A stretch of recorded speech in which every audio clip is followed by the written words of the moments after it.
Le dossier du pont de l'île d'Orléans avance tranquillement et le maire de Bois-Châtel, Yves Germain, a plusieurs préoccupations à ce sujet. Bien que le ministère des Transports n'ait pas encore révélé l'endroit exact où commencera le futur lien, eh bien, M. Germain anticipe qu'il puisse fortement se retrouver du côté de sa municipalité, donc du côté de Bois-Châtel.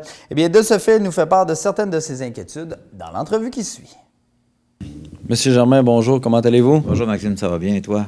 Ça va très bien, merci. Alors, M. Germain, on vous a vu réagir dans les médias concernant le sort du prochain pont de l'île d'Orléans. Alors, qu'est-ce qui vous préoccupe exactement? Bon, en fait, c'est sûr que quand on a eu la rencontre la semaine dernière, on souhaitait bien que le ministère des Transports nous précise son orientation quant à l'emplacement où le pont pourrait atterrir sur la rive nord, parce que ça faisait déjà presque un an qu'on les avait rencontrés. Ce ne fut pas le cas. On a plutôt eu une présentation des études qui ont été faites sur la faune aquatique qu'il y a autant en amont qu'en aval du pont actuel. Mais par contre, notre préoccupation continue d'être là parce qu'on sait très bien que le ministère des Transports, selon les études de sol qu'il a fait, déplacera l'accès sur la rive nord de ce pont-là, le déplacera à l'est du pont actuel. Est-ce que ce sera entre la chute de la rivière Montmorency et le pont actuel, ou s'il traversera du côté est de la rivière Montmorency, donc à Bois-Châtel? C'est ça qui nous préoccupe. J'ai un peu l'impression que, sans nous le dire, il commence à avoir une tendance vers Bois-Châtel. C'est ce qui est possible. C'est pas nécessairement ce que Bois-Châtel souhaite non plus, mais par contre, ce qu'on veut, peu importe que ce soit d'un côté ou de l'autre, la Montmorency, ce que l'on veut, c'est que le ministère des Transports tienne compte du fait que ce lien-là est un lien qui va se faire en deux sites classés historiques, deux sites exceptionnels que sont l'île d'Orléans comme arrondissement historique et le parc de la chute de Montmorency, et qu'il prévoit une structure qui en tienne compte, et nous, on privilégie de beaucoup une formule, parce qu'on oublie le tunnel, je pense bien que ça ne pourra pas se faire techniquement et économiquement aussi, financièrement, je veux dire. Mais par contre, ce qui serait possible, c'est la formule pont jeté. Okay. Donc, ce qui veut dire, c'est que, surtout du côté de la Rive-Nord, on sait très bien que il y a pas vraiment... le niveau de l'eau n'est pas important donc à la marée haute. Donc, il pourrait y avoir une jetée facilement réalisable, ce qui ferait en sorte que le pont, à ce moment-là, la structure même du pont serait plus courte. Parce que le pont, en plus, le ministère a convenu qu'il pourrait l'abaisser, du moins son dégagement par rapport à la navigation, pourrait l'abaisser de 8 mètres. C'est quand même important, c'est au-delà de 25 pieds plus bas. Donc, en le faisant plus court, vu qu'il y aurait une jetée côté de l'île et côté Rive-Nord, la structure elle-même du pont pourrait être plus courte et faire en sorte que la partie marée basse aux abords du boulevard actuel pourrait être utilisée aussi pour un carrefour giratoire et éviter... Ce qu'on veut surtout, c'est d'éviter des viaducs de béton en plein contexte de sites historiques que sont ces deux, l'île d'Orléans et le parc de la chute de Montmorency. Pensez-vous que vos demandes, vos requêtes vont être écoutées du côté du ministère?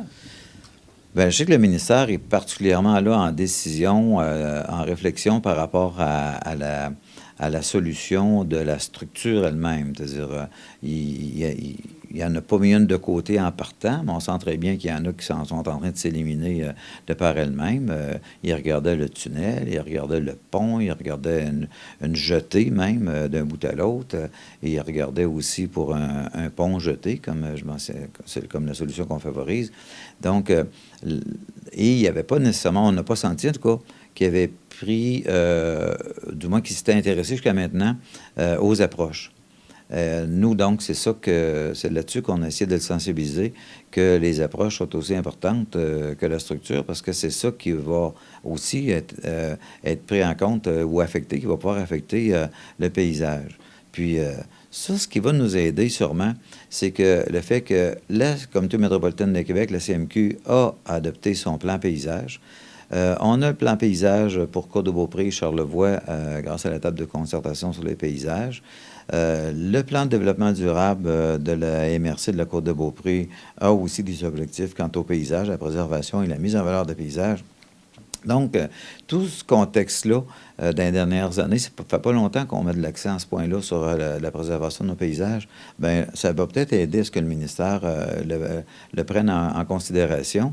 Et d'après une réaction que j'ai eue lors de la dernière rencontre, c'est comme si la notion de carrefour giratoire commençait à faire partie, du moins, des évaluations que le ministère était pour effectuer quant aux approches du pont. Donc, on avait pensé plusieurs alternatives au niveau du pont, mais on n'avait pas envisagé la possibilité, une fois que le pont allait être installé, c'est-à-dire peut-être d'un carrefour giratoire où le pont allait tomber, justement. C'est ça. Ça, j'ai pas senti jamais que ça avait fait partie des hypothèses analysées par le ministère, alors qu'à la dernière rencontre, j'ai avec plaisir entendu les représentants du ministère en faire mention comme une solution à envisager. Et c'est sûr que par rapport à des viaducs, un carrefour giratoire, d'abord, ça assure une bonne fluidité. On n'est pas les premiers, là. L'Europe fait longtemps qu'il l'expérimente, puis la fluidité de la circulation est assurée. Ça permet aussi des aménagements paysagers autour de tout ça, qui fait en sorte que ça rend ça plus intéressant aussi, plus agréable pour les usagers. Puis en même temps aussi, une chose qu'on a demandé au ministère de prévoir, c'est que sur la Rive-Nord, on sait très bien qu'il y aura éventuellement la phase 4 de la promenade Samuel de Champlain qui serait réalisée jusqu'à la chute Montmorency. Mais on sait aussi que sur la côte de Beaupré, on travaille fort à des accès au fleuve. Déjà, Bois-Châtel a réalisé le parc de Lens, a inauguré le parc de Lens en 2013. On veut, fort probablement qu'il y aura un deuxième parc à Bois-Châtel aux abords de l'Aréna qui sera construit à l'été 2014. Et on sait très bien aussi que l'Ange Gardien prévoit un parc du côté du carrefour Cassegrain, donc près du Ultramar. Et tout ça, on souhaiterait que ce soit relié à un moment donné. Donc, et c'est une problématique aussi, même pour la chute de Montmorency, d'avoir un accès au fleuve. Alors que la chute, le concept de l'eau, le thème de l'eau, c'est ce qui le caractérise. Donc, sans accès au fleuve, il manque quelque chose au parc de la chute de Montmorency.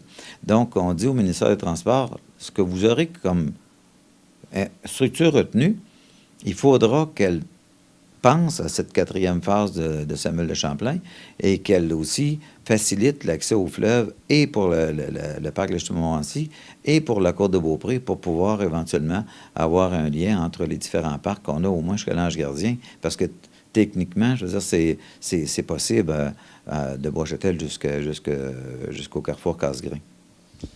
Bon, mais je vous remercie, M. Germain. On va suivre ce dossier-là de près. Merci. Je te remercie.